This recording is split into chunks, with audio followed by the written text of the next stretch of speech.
Alright guys, we're back in the Bankhead National Forest this morning.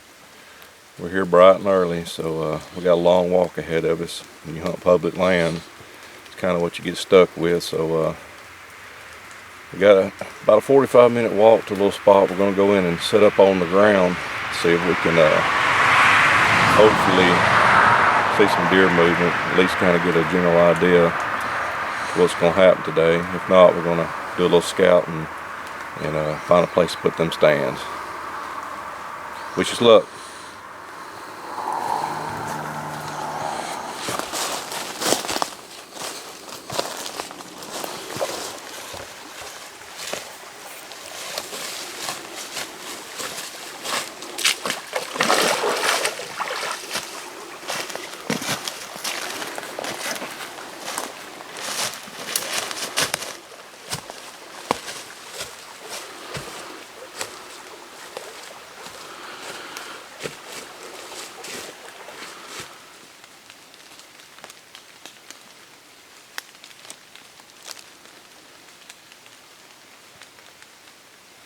This is a little spot we've hunted in the past. Really not seeing a lot of deer sign here. I'm not hearing any squirrels. So I'm knowing there's no food source in here right now. So what we're doing is we're going to start doing a little bit of scouting, see if we can find some deer sign somewhere we can put our climbing stands on a tree somewhere. Maybe the deer have just moved out of this location on down this creek a little bit. So what we're going to do is walk this creek and see if we can find any trails crossing it. Hopefully we can find some fresh sign. If we find some fresh sign, then we're going to look for some kind of food source and kind of see if we can get a general idea of where these deer are coming from. This has always been a good spot in the past and it's really paid off good for me. But unfortunately there's not a good acorn crop in here this year. So the deer are basically browsing through here and eating different forms of browse, honeysuckles and sawbriars and stuff like that. So let's see if we can find a food source somewhere and hopefully put a stand on a tree and have some luck. Stick with us.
stalk around and do some random blind calling and see.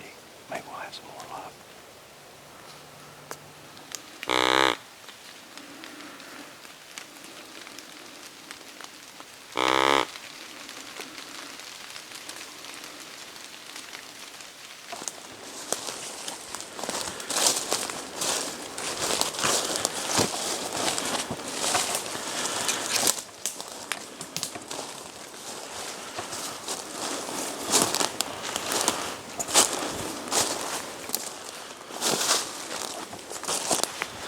Well, as you seen there, that was a pretty decent doe that come walking in on me there. I had to cross Arizona and just about had the safety flipped off until I realized it was a slick head, didn't have anything on it. So what we're fixing to do now is we're going to keep on easing our way back further into the forest.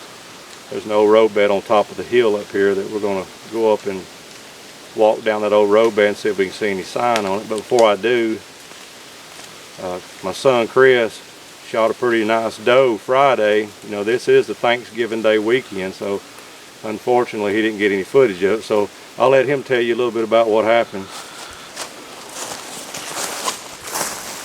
Well, rookie alert, haven't been doing this too long. I literally walked to my tree stand on the food plot that you've been seeing us hunting. Climb up in the stand, text Dad, let him know I'm in, let him know I'm safe. Didn't even have my face net on yet, and heard something, looked up, and big doe, she was walking straight down the trail towards me. It's the big doe, she's been smelling me every time I've been in the woods, so I've been kind of aiming for her. She threw her head up, and I could tell that she was smelling us again, and I didn't even hesitate. I put the gun on her and pulled the trigger, and she dropped right where she was. She's probably about 110 pounds. Good doe for the house and great meat for the freezer. Appreciate y'all watching. Let's continue this hunting. Hopefully we can get another one. Shoot it.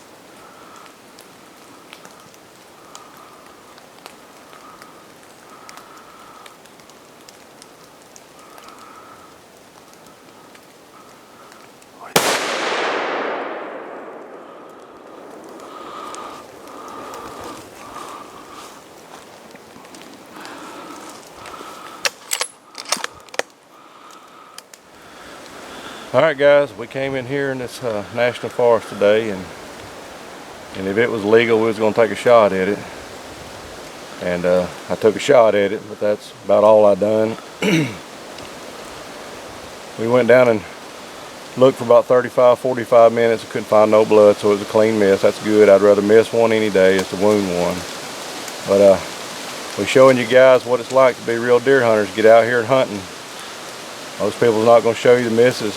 Most people's not going to show you the problems that they run into while they're out hunting, wounding animals and stuff like that. You know, we don't want to do that. I'm glad I missed it.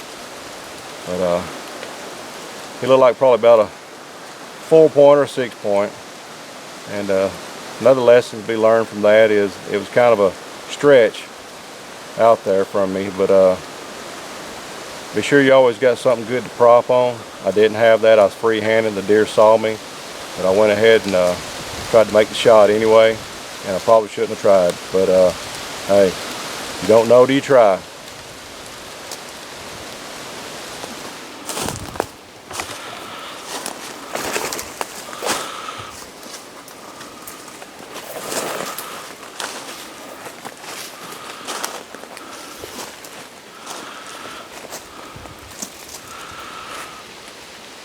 I'd say it's been there a long time. Chain on the back side growed into the tree. Really growed into the tree.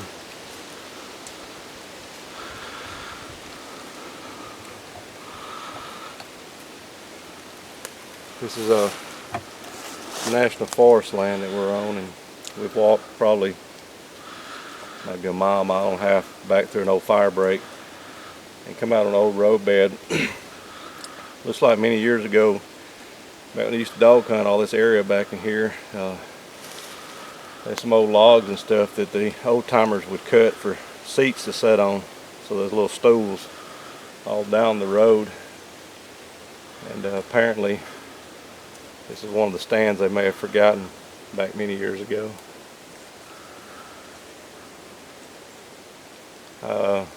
First time I ever saw this stand was probably,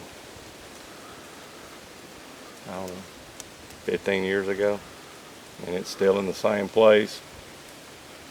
Chain just grows a little farther into the tree every year. Probably halfway decently safe to hunt out of because it's all steel. And if anybody's ever found, that's probably why they hadn't stole it yet, because it'd be too hard to get out from here. But we're going to continue to do some scouting. Like I said, took that shot on that little buck. Probably shouldn't even shot, but hey man, I was trying to put some meat in the freezer. But sometimes you swing and you hit, and sometimes you swing and you miss. So we're going to continue doing some scouting and see if we can find some more good areas. They're starting to notice a little bit of scraping activity here, so that's a good positive sign. So maybe we can find us a good scrape line somewhere and be set up for next weekend's hunt.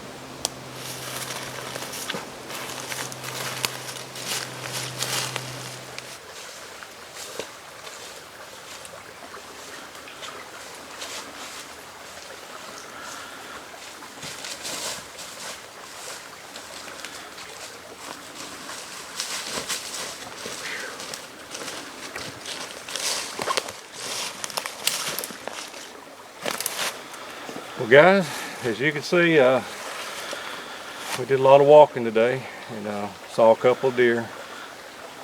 The goal was to come in here in this public land here, and if we got a shot at a legal sized deer, we was going to take a shot at it. During this time of year there's no doe days, so it has to have some antlers on its head. And I did imagine to walk up on one that was walking out of the thicket. Tried to freehand a shot at it, shouldn't even took the shot. It was about 75 yards to 100 yards and I was freehanded, so that's on me, that's my own fault. That's a lesson to you.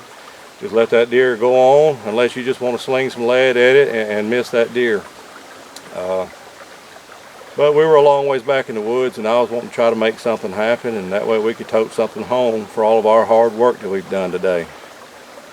As you can see, this is some beautiful land here. This is the William Bankhead National Forest, and so to get away from people you have to get in and walk.